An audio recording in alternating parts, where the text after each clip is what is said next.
Hello everyone, welcome back to EduAlec 2.0. നാളെ നമുക്ക് +2 business studies exam ആണ് അല്ലേ. അപ്പോൾ കഴിഞ്ഞ കുറേ വീഡിയോസ് നമ്മൾ ബിസിനസ് സ്റ്റഡീസ് അപ്ലോഡ് ചെയ്തിട്ടുണ്ട്. നിങ്ങൾ ഒരിക്കലും മിസ് ചെയ്യാൻ പാടില്ലാത്ത 5 ചോദ്യങ്ങൾ, 8 മാർക്കിൻ്റെ എസ്എ ക്വസ്റ്റ്യൻ ആയിട്ട് ചോദിക്കാവുന്ന ചോദ്യങ്ങൾ, 9 പാഠങ്ങളിൽ നിന്നുമായിട്ടുള്ള 25 ചോദ്യങ്ങളെല്ലാം നമ്മൾ അപ്ലോഡ് ചെയ്തിട്ടുണ്ട്. കാണാത്തവരുണ്ട് എങ്കിൽ ലിങ്ക് ഡിസ്ക്രിപ്ഷൻ ബോക്സിൽ കൊടുക്കുന്നുണ്ട്, ഒന്ന് ഓടിച്ചിട്ട് കാണാം കേട്ടോ. അതിൽ 8 മാർക്കൊക്കെ നിങ്ങൾക്ക് മനസ്സിലാവുന്നില്ല എങ്കിൽ, ഇപ്പോൾ പെട്ടെന്ന് പഠിക്കുമ്പോൾ മനസ്സിലാവണില്ല എങ്കിൽ നമ്മൾ അതിൻ്റെ മീനിങ് നിങ്ങളുടെ ലാംഗ്വേജിൽ മിസ് പറഞ്ഞു തന്നിട്ടുണ്ട്. അപ്പം നിങ്ങൾക്കത് ഹെൽപ്ഫുൾ ആയിരിക്കും. പിന്നെ ഓർമ്മിച്ച് വെക്കാനും ആ വീഡിയോ നമുക്കൊന്നും കൂടി കാണുന്നത് വളരെ ഹെൽപ്ഫുള്ളാണ്. ഇപ്പോൾ പഠിച്ചു കഴിഞ്ഞ് നൈറ്റ് എങ്ങാനും നിങ്ങൾക്ക് എടുക്കുമ്പോൾ എങ്ങാനും വീഡിയോ ഒന്നും കൂടി ഒന്ന് റിവൈസ് ചെയ്ത് കഴിഞ്ഞാൽ അത് നിങ്ങൾക്ക് നല്ലൊരു ബെറ്റർ ഓപ്ഷനാണ്. അപ്പോൾ നമുക്ക് ഇന്നത്തെ വീഡിയോ എന്ന് പറയുന്നത് ഈ 9 പാഠങ്ങളിൽ നിന്നായിട്ട് മെയിനായിട്ട് പഠിക്കേണ്ട കുറച്ച് കാര്യങ്ങളാണ്. അപ്പോൾ ആദ്യമായിട്ട് തന്നെ നമുക്ക് മാനേജ്മെൻറ്റിൻ്റെ ചാപ്റ്റർ എടുക്കാം. മാനേജ്മെൻറ്റിലെ ഫസ്റ്റ് ഓണത്തിൻ്റെ പോർഷനിൽ നിന്നും നമുക്കൊരു 20% ക്വസ്റ്റ്യൻസ് വരുന്നുണ്ട്. അപ്പോൾ 20% നമുക്ക് ഒരിക്കലും സ്കിപ്പ് ചെയ്യാൻ പറ്റില്ല. അപ്പോൾ ഓരോ പാഠത്തിൽ നിന്നും മെയിൻ ആയിട്ടുള്ള കാര്യങ്ങൾ പഠിക്കുക. മാനേജ്മെൻറ്റ് ഫീച്ചേഴ്സ് ഫൈനൽ എക്സാം വരെ ചോദിക്കുന്ന ക്വസ്റ്റ്യൻ ആണ്. അപ്പോൾ നിങ്ങളൊന്ന് ഓർത്ത് വയ്ക്കുക. It is A goal oriented process ആണ്, പെർവാസീവ് ആണ്, കണ്ടിന്യൂസ് ആണ്, ഗ്രൂപ്പ് ആക്ടിവിറ്റി ആണ്, മൾട്ടി ഡയമെൻഷൻ ആണ്, ഡൈനാമിക് ആണ്, ഇൻടാഞ്ചിബിൾ ഫോഴ്സ് ആണ്. ഒരു 4-5 എണ്ണാണെങ്കിലും മതി. നേച്ചർ ഓഫ് മാനേജ്മെന്റ് എന്ന് പറയുമ്പോൾ, ആർട്ട് എന്ന് പറയുമ്പോൾ എന്താണ്, ഒരു കല. അപ്പോൾ ആർട്ടിന്റെ ഫീച്ചർ എന്താ, സിസ്റ്റമൈസ്ഡ് ബോഡി ഓഫ് നോളജ് ആണ്. അത് ഏതിലുണ്ട്, നമ്മുടെ മാനേജ്മെന്റിലുണ്ട്. ദെൻ അതേപോലെ തന്നെ നമുക്ക് ചോദിക്കാം science, management as a science ആയിട്ട് എങ്ങനെ നമുക്ക് പറയാം. സയൻസ് എന്ന് പറയുമ്പോൾ features of science, systematized body of knowledge ഉണ്ട്, പ്രിൻസിപ്പിൾസ് ഉണ്ട്, യൂണിവേഴ്സൽ അപ്ലിക്കബിലിറ്റി ഉണ്ട്. ഇതൊക്കെ എന്തിലും ഉണ്ട്, മാനേജ്മെന്റിലുണ്ട്. എന്നാൽ പ്യുവർ സയൻസ് അല്ല, management is not a pure science. അതും കൂടി നിങ്ങളൊന്ന് മൈൻഡിൽ വെക്കാം. പിന്നീട് പ്രൊഫഷൻ വെച്ച് നോക്കുമ്പോൾ ഫീച്ചേഴ്സ് ഓഫ് പ്രൊഫഷൻ പഠിക്കാം. ഫീച്ചേഴ്സ് ഓഫ് പ്രൊഫഷൻ എന്ന് പറയുമ്പോൾ എന്തൊക്കെയാ, വെൽ ഡിഫൈൻഡ് നോളജ് ആയിരിക്കും, ഫോർമൽ ട്രെയിനിങ് ഉണ്ടായിരിക്കും. അപ്പോൾ പ്രൊഫഷൻ്റെ ഫീച്ചേഴ്സ് അതിനുണ്ടെന്ന് പറഞ്ഞിട്ട് എഴുതാം. പിന്നീട് വളരെ ഇമ്പോർട്ടൻ്റ് ആയ ടോപ്പിക്കാണ് levels of management. Top level management എന്ന് വെച്ചാൽ എന്താണ്, ഹയസ്റ്റ് ലെവൽ ഓഫ് മാനേജ്മെൻ്റ് ആണ്. അവിടെ board of directors, president, vice president, CEO ഇവരൊക്കെ ഉണ്ടാവുള്ളൂ.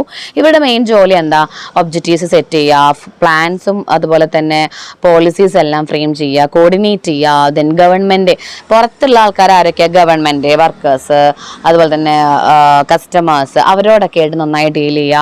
പിന്നെ റിസോഴ്സസ് ഉണ്ടെങ്കിൽ നല്ല രീതിയിൽ അസംബിൾ ചെയ്യുക, ഫൈനാൻസ് എല്ലാം കണ്ടുപിടിക്കുക. മിഡിൽ ലെവൽ മാനേജ്മെന്റ് എന്ന് പറയുമ്പോൾ അവിടെ മാനേജേഴ്സ് ആണ് വരുന്നത്. Production manager, marketing manager, finance manager, അവരുടെ മെയിൻ ഫംഗ്ഷൻ എന്താണ്, implementing policy by top management. Top management പറഞ്ഞ കാര്യങ്ങൾ അനുസരിച്ച് ചെയ്യുക. എംപ്ലോയീസിനെ അപ്പോയിന്റ് ചെയ്യുക, ഡിപ്പാർട്ട്മെന്റ് വൈസുള്ള ഡിസിഷൻസ് എടുക്കുക. പിന്നെ ലോവർ ലെവലിലത്തെ വർക്കേഴ്സും ടോപ്പ് ലെവലിലെ വർക്കേഴ്സും തമ്മിൽ ലിങ്ക് കണ്ടുപിടിക്കുക, മോട്ടിവേറ്റ് ചെയ്യുക.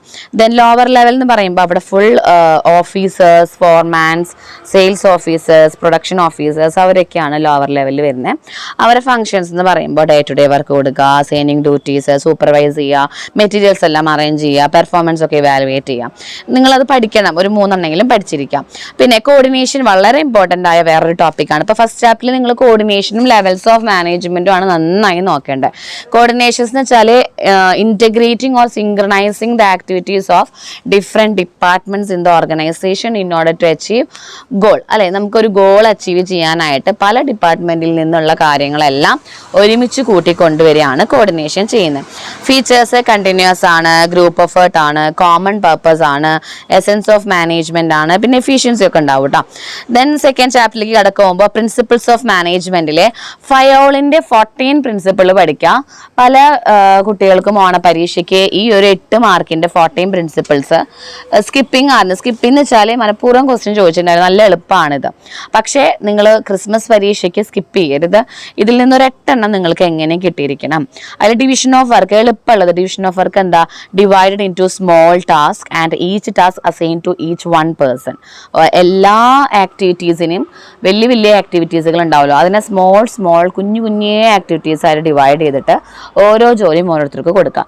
Then authority responsibility. അതോറിറ്റി എന്ന് പറയുമ്പോൾ എന്താണ്, നമ്മളെ ആക്ഷൻ ഡിസിഷൻ എല്ലാം എടുക്കുന്നതാണ് authority. Responsibility means obedience and complete the same. ഒരു ജോലി തന്നാൽ അത് കംപ്ലീറ്റ് ചെയ്യാനുള്ള അനുസരണയാണ് എന്ത്, റെസ്പോൺസിബിലിറ്റി. ദെൻ ഡിസിപ്ലിൻ എന്ന് വെച്ചാൽ അനുസരണ, നമ്മളോട് പറഞ്ഞ അതോറിറ്റിയോടുള്ള റെസ്പെക്റ്റ് ആണ് ഡിസിപ്ലിൻ. യൂണിറ്റി ഓഫ് കമാൻഡ് എന്ന് വെച്ചാൽ എല്ലാവരും ഒരാളിൽ നിന്ന് മാത്രം സുപ്പീരിയർ ആയിട്ട് അയാളിൽ നിന്ന് മാത്രം എന്ത് ചെയ്യാം, എല്ലാ ഇൻസ്ട്രക്ഷൻസും സ്വീകരിക്കാം. ഒന്നിൽ കൂടുതൽ ആൾക്കാർ അവിടെ ഉണ്ടാവാനായിട്ട് പാടേയില്ല. കാരണം എന്താണ്, പലർക്കും പല അഭിപ്രായങ്ങൾ, പല സ്റ്റുഡൻസും പല സബോർഡിനേറ്റ്സും പല രീതിയിൽ ചെയ്യും. ദെൻ യൂണിറ്റി ഓഫ് ഡയറക്ഷൻ എന്ന് പറഞ്ഞാൽ എല്ലാവർക്കും ഒരേ ഒരു under one plan one head ആയിരിക്കണം, എല്ലാവരും ഒരാളുടെ കീഴിൽ തന്നെ വർക്ക് ചെയ്യുന്നവരായിരിക്കണം. Then subordination of individual interest to general interest, അതായത് ഓരോരുത്തരുടെയും ഒറ്റയ്ക്കുള്ള ഇൻട്രസ്റ്റുകളെല്ലാം ഒരുമിച്ച് കൂട്ടി ഒരൊറ്റ ജനറൽ ഇൻട്രസ്റ്റ്, ഒരേ ഒരു താല്പര്യത്തിലേക്ക് നയിക്കുക. റെമ്യൂണറേഷൻ എന്ന് വെച്ചാൽ എംപ്ലോയീസിന് സഫീഷ്യൻ്റ് ആയിട്ട് റീസണബിൾ ആയിട്ടുള്ള സാലറി കൊടുക്കുക, അവരെ മോട്ടിവേറ്റ് ചെയ്യുക. അതൊക്കെ കമ്പനിയുടെയും ഓർഗനൈസേഷൻ്റെ ഒക്കെ കപ്പാസിറ്റി അനുസരിച്ചിരിക്കും. ദെൻ സെൻട്രലൈസേഷൻ നിങ്ങൾ പഠിക്കണം എന്നില്ല, നിങ്ങൾക്ക് വേണമെങ്കിൽ സ്കിപ്പ് ചെയ്യാം. കാരണം 14 എണ്ണത്തിൽ ഒരു 10 എണ്ണമൊക്കെ പഠിച്ചാൽ മതി. സ്കോളർ ചെയിൻ പഠിക്കാം, കാരണം അതൊരു ഫോമൽ ലൈൻ ഓഫ് അതോറിറ്റി ആണ്.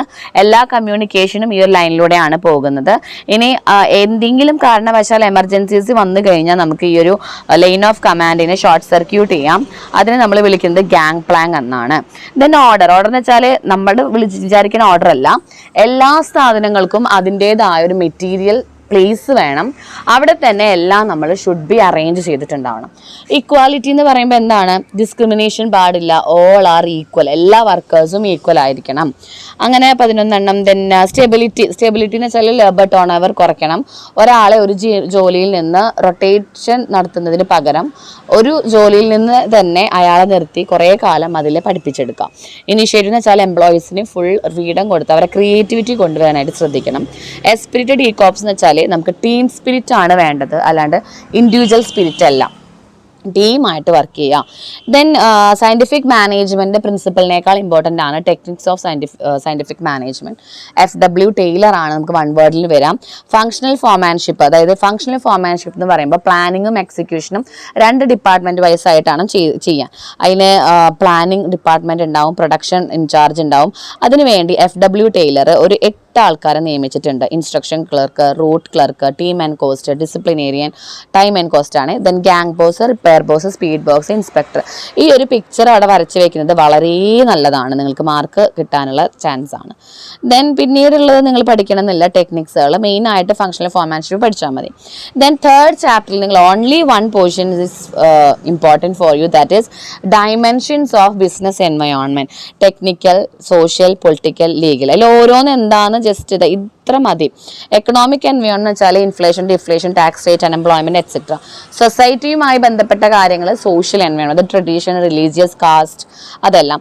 പൊളിറ്റിക്കൽ കാര്യങ്ങൾ, പൊളിറ്റിക്കൽ ഇഷ്യൂസ്, അതായത് പൊളിറ്റിക്കൽ പാർട്ടീസിന്റെ കാര്യങ്ങൾ, അവരുടെ ആറ്റിറ്റ്യൂഡ്, ഗവൺമെന്റ്, അവരുടെ സ്റ്റെബിലിറ്റി, ഇതൊക്കെയാണ് പൊളിറ്റിക്കൽ ഫാക്ടേഴ്സ് വരുന്നത്. ടെക്നോളജിക്കൽ എൻവയോൺമെന്റ് എന്ന് പറയുമ്പോൾ ഇന്നോവേഷൻ ആണ്, അതായത് ഇതുമായി ബന്ധപ്പെട്ട എന്തൊക്കെ ഇന്നോവേഷൻസ് അവിടെ വരാം, അതാണ് technological environment. Then legal environment വെച്ചാൽ ലോകളാണ്, നിയമങ്ങളാണ് അവിടെ വരുന്നത്, അഡ്മിനിസ്ട്രേഷനുമായ നിയമങ്ങൾ.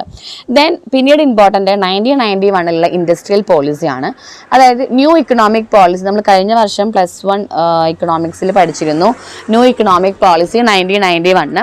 അവിടെ LPG സ്റ്റാൻഡ്സ് ഫോർ അറിഞ്ഞിരിക്കണം, ലിബറലൈസേഷൻ, പ്രൈവറ്റൈസേഷൻ ആൻഡ് ഗ്ലോബലൈസേഷൻ. ഇത് മൂന്നും നമുക്ക് എക്സ്പ്ലെയിൻ ചെയ്യാനായിട്ട് വരാറുണ്ട്. അതായത് LPG സ്റ്റാൻഡ്സ് ഫോർ ആയിട്ട് 1 മാർക്കിന് വരാറുണ്ട്. ലിബറലൈസേഷൻ മീൻസ് നമ്മൾ എന്തെങ്കിലും കൺട്രോൾ ചെയ്യുക, അതായത് ഗവൺമെന്റിന്റെ കൺട്രോളിൽ നിന്ന് ഫുൾ കംപ്ലീറ്റ് ആയിട്ട് റെഗുലേറ്റ് ചെയ്യുക. പ്രൈവറ്റൈസേഷൻ എന്ന് വെച്ചാൽ പബ്ലിക് സെക്ടറിനെ കുറേ കാര്യങ്ങളിൽ നിന്ന് ഒഴിവാക്കിയിട്ട് പ്രൈവറ്റുകാർക്ക് കൊടുക്കുക.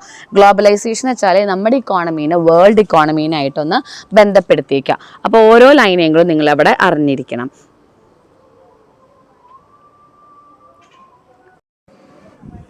ദെൻ 4th ചാപ്റ്ററിൽ ഇമ്പോർട്ടൻ്റ് ആയിട്ട് ഇവിടുന്ന് അങ്ങോട്ട് 4, 5, 6, 7, 8, 9 ഒക്കെ വളരെ ഇമ്പോർട്ടൻ്റ് ആണ് കേട്ടോ. അതായത് ഇവിടെ നിങ്ങൾ പഠിക്കേണ്ടത് പ്ലാനിങ് എന്താണെന്ന് നിങ്ങൾ അറിഞ്ഞിരിക്കണം. പ്ലാനിങ് എന്താണെന്ന് ചിലപ്പോൾ 2 മാർക്കിന് ചോദിക്കും. അതായത് ഇത് പ്രൈമറി ഫങ്ഷൻസ് ഓഫ് മാനേജ്മെന്റ് ആണ്, തിങ്കിങ് ബിഫോർ ഡൂയിങ് ആണ്, ഡിസൈഡിങ് ഇൻ അഡ്വാൻസ് ആണ്, then when we are where we want to go, അവിടെ മുതലുള്ള കംപ്ലീറ്റ് കാര്യങ്ങളാണ് അതിൽ പറയുന്നത്. ഇതിൻ്റെ സ്റ്റെപ്സ് അറിയാം, setting objectives, planning premises develop ചെയ്യുന്നു, alternative course of action determine ചെയ്യുന്നു, ചെയ്യുന്നു, അതിന് സെലക്ട് ചെയ്യുന്നു ബെസ്റ്റ് വൺ ഏതാണ്, അത് ഫോർമുലേറ്റ് ചെയ്യുന്നു, ഇംപ്ലിമെൻറ്റ് ചെയ്യുന്നു, ഫോളോ അപ്പ് ചെയ്യുന്നു. 7 എണ്ണാണുള്ളത്. ഓരോന്നും ഓരോ സെൻറ്റൻസ് ആയിട്ടായാലും നിങ്ങൾ പഠിച്ചിരിക്കണം, വളരെ ഇമ്പോർട്ടൻ്റ് ആണ്. ടൈപ്സ് ഓഫ് പ്ലാൻ എന്ന് പറയുമ്പോൾ നിങ്ങൾ ജസ്റ്റ് അറിഞ്ഞിരുന്നാൽ മതി, ഓവറായിട്ട് ഇത് പഠിക്കേണ്ട ആവശ്യമില്ല, കാരണം ഇത് ഓണപരീക്ഷയ്ക്ക് ഉണ്ടായിരുന്നതാണ്. ഒബ്ജക്റ്റീവ്സ് എന്ന് വെച്ചാൽ നിങ്ങൾ എക്സാമ്പിൾ നോക്കുക. ഒബ്ജക്റ്റീവ് എന്ന് പറയുമ്പോൾ എന്താ, നമ്മുടെ ലക്ഷ്യമാണ് അല്ലേ, ഇൻക്രീസ് സെയിൽ ബൈ 10%, അപ്പോൾ ഒബ്ജക്റ്റീവ് ആണ്. സ്ട്രാറ്റജീസ് എന്ന് വെച്ചാൽ എന്താണ്, നമ്മുടെ തന്ത്രം, continue the same line of operation, അത് നമ്മളൊരു തന്ത്രമാണ്. പോളിസി എന്ന് പറയുമ്പോൾ പ്രൈസിങ് പോളിസി, നമ്മൾ ഒരു പോളിസി തന്നെയായിരിക്കും കണ്ടിന്യൂ ചെയ്തിട്ടുണ്ടാവുക, അപ്പോൾ അതന്നെ അതിൻ്റെ പോളിസി. പ്രൊസീജിയർ എന്ന് പറയുമ്പോൾ അതിൽ എന്തൊക്കെ നമ്മൾ ചെയ്യണം, എല്ലാ സെലക്ഷൻ പ്രൊസീജിയർ നോക്കിയാൽ നമുക്കറിയാം, സെലക്ട് ചെയ്യണമെങ്കിൽ ഒരു 7 പ്രൊസീജിയേഴ്സ് ഉണ്ട്, അതാണ് പ്രൊസീജിയർ. മെത്തേഡ് എന്ന് പറഞ്ഞാൽ നമുക്ക് ഏത് മെത്തേഡ് സെലക്ട് ചെയ്യാം. ദെൻ റൂൾ എന്ന് പറഞ്ഞാൽ നമ്മുടെ നിയമങ്ങളാണ്, അത് സ്മോക്കിംഗ് ഈസ് പ്രൊഹിബിറ്റഡ് ആൻഡ് അതുപോലെ തന്നെ alcoholic is prohibited in company എന്നൊക്കെ പറഞ്ഞ ഇതിൽ അത് അവരുടെ നിയമമാണ്. പ്രോഗ്രാം എന്ന് പറഞ്ഞാൽ നമ്മൾ ഒരു സ്റ്റേജ് പ്രോഗ്രാമിലൊക്കെ എങ്ങനെയാണ് പ്രോഗ്രാം നടത്തുന്നത് അതേപോലെ. ബഡ്ജറ്റ് എന്ന് പറഞ്ഞാൽ ഒരു ക്യാഷ് ബഡ്ജറ്റ്, നമ്മളെ ഒരു മോണിറ്ററി ട്രാൻസാക്ഷൻ ആണ്, അത് ന്യൂമറിക്കൽ എക്സ്പ്രഷനിലൂടെ നമുക്ക് പറയാൻ പറ്റും. ദെൻ അത്രയാണ് 4th ചാപ്റ്ററിൽ പഠിക്കാനുള്ളത്. ദെൻ 5th ചാപ്റ്റർ നമുക്ക് കുറച്ച് ബുദ്ധിമുട്ടാണ് പഠിക്കാൻ, ചിലപ്പോൾ ചില കുട്ടികൾക്ക് കുഴപ്പമുണ്ടാവില്ല. ഇവിടെ മെയിനായിട്ട് നിങ്ങൾ പഠിക്കേണ്ടത് സ്ട്രക്ചറാണ്. ഡയറക്റ്റിങ്ങിൻ്റെ 2 സ്ട്രക്ചർ, ഓർഗനൈസേഷൻ സ്ട്രക്ചറിൽ ഡിവിഷണൽ സ്ട്രക്ചറും ഫങ്ഷണൽ സ്ട്രക്ചറും. ആദ്യം ഫങ്ഷണൽ സ്ട്രക്ചർ നോക്കുമ്പോൾ ഓരോ ഫങ്ഷൻ പ്രകാരമാണ് പർച്ചേസ്, അതുപോലെ തന്നെ production manager, then marketing manager, കണ്ടോ 3 രീതിയിലാണ് പോകുന്നത്. ദെൻ ഡിവിഷണൽ സ്ട്രക്ചറിലേക്ക് വരുമ്പോൾ പ്രോഡക്റ്റ് ലൈൻ അനുസരിച്ചാണ്, ടെക്സ്റ്റൈൽ, സിമെൻറ്റ്, ഷിപ്പിംഗ്, ഓരോ പ്രോഡക്റ്റ് അനുസരിച്ച് ഡിവൈഡ് ചെയ്യുക. ഡെലിഗേഷനും ഡീസെൻട്രലൈസേഷനും തമ്മിലുള്ള ഡിഫറൻസ് പഠിക്കുക. ഡെലിഗേഷൻ എന്ന് വെച്ചാൽ സുപ്പീരിയറും സബോർഡിനേറ്റ് ഉണ്ടാവുള്ളൂ, ഡീസെൻട്രലൈസേഷൻ എല്ലാ സ്ഥലത്തും ഉണ്ട്, കമ്പൽസറി ആണ്, ഓപ്ഷനാണ്, അങ്ങനെ ഒരു അത്ര ഡിഫറൻസ് പഠിച്ചാൽ മതി. ദെൻ 6ാം പാഠം എന്ന് പറയുമ്പോൾ വളരെ ഇമ്പോർട്ടൻ്റ് ആണ്. 6ഒക്കെ നന്നായി വെയിറ്റേജ് ഉള്ള ചാപ്റ്ററാണ്, അതിൻ്റെ ഒക്കെ ചാപ്റ്റർ വൈസ് പഠിക്കേണ്ട ഇമ്പോർട്ടൻസ് മിസ് വീഡിയോ ചെയ്തിട്ടുണ്ടായിരുന്നു, നോക്കാം കേട്ടോ. ദെൻ ഇതിൽ എന്താണ് സ്റ്റാഫിംഗ് എന്ന് പറയുമ്പോൾ, സ്റ്റാഫിങ്ങിൽ ഇപ്പോൾ റിക്രൂട്ട്മെൻറ്റിലേക്ക് കടന്നിരിക്കുകയാണ്. ഇതിന് മുന്നേ സ്റ്റാഫിങ്ങിൻ്റെ പ്രോസസ്സ് നിങ്ങൾ പഠിച്ചിരിക്കണം, 7 എണ്ണം ഇമ്പോർട്ടൻ്റ് ആണ്.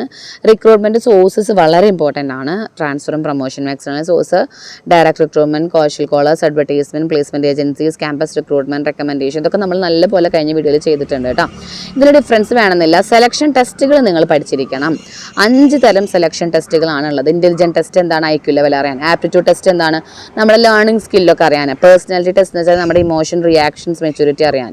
ട്രേഡ് ടെസ്റ്റ് എന്ന് വെച്ചാൽ നമ്മുടെ നോളജസ്, ക്വാളിഫിക്കേഷൻ എല്ലാം അറിയാൻ. ഇൻട്രസ്റ്റ് നമ്മളെ താല്പര്യം അറിയാം. ദെൻ ട്രെയിനിങ് മെത്തേഡ്സ് പഠിച്ചിരിക്കുക. ഓൺ ദ ജോബ് ട്രെയിനിങ് ഏതൊക്കെയുണ്ട്, apprenticeship, coaching and internship, job rotation. Off the job ട്രെയിനിങ്ങിൽ classroom, lectures, films, case study, computer modelling, vestibule training.